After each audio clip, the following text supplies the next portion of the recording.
16 তারিখের ঘটনা বলতেছি আর কি। অলরেডি এখন আমি যখন ভয়েস দিচ্ছি তখন রাত 1টা বাজে, তো 17 তারিখ পড়ে গিয়েছে।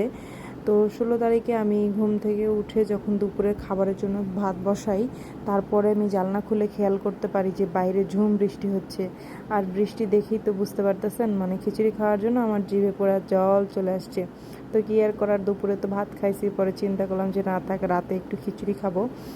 তো সেটার জন্য আমি খিচুড়ি রান্নার প্রস্তুতি শুরু করে দিলাম।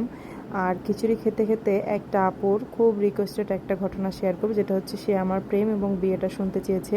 আমাকে অনেকগুলো কমেন্ট করেছে আর রাগ করেছে যে আপু কেন বলেননি। তো আমার আসলে বিয়ে বা প্রেমে এইরকম আহামরি কোনো ঘটনা নাই, খুব সিম্পল, কিন্তু তার ভিতরে খুব গর্জিয়াস ঘটনা। তো ঘটনা যেটা ঘটে 2017 শুরুতে, তখন আসলে আমি অনেক বেশি বোকাই ছিলাম বলতে পারেন।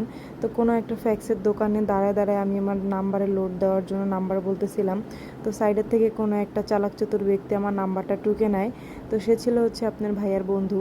তখন অলমোস্ট আপনার ভাইয়ার যে লাস্ট রিলেশনশিপ সেটা ভাঙা ভাঙা অবস্থা, মানে ব্রেকআপের পর্যায়ে।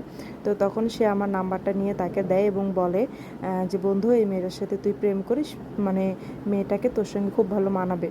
তো যাই হোক, তারপরে আপনার ভাই আমার সঙ্গে কথা বলা শুরু করে। এক পর্যায়ে সে আমাকে দেখে, আমিও তাকে দেখি। তারপরে হচ্ছে আমরা ফোনে কথা বলি 9 মাস। তো আপনার ভাই আমাকে বলছিল যে 2020 সালে আমি তোমাকে বিয়ে করব, ধৈর্য ধরে থাকো। তো আমি বলছি যে না, বিয়ে করলে 17তেই করবো, নাহলে ব্রেকআপ। তো তারপরে আর কি করার, তো সে তো আমাকে 2017তেই বিয়ে করে। বিয়ের ভিতরে একটু মানে কাহিনী আছে, এটা আজকে আর বলতে পারলাম না। তো এটা কোনো একটা ভিডিওতে নেক্সট টাইম বলে দিব।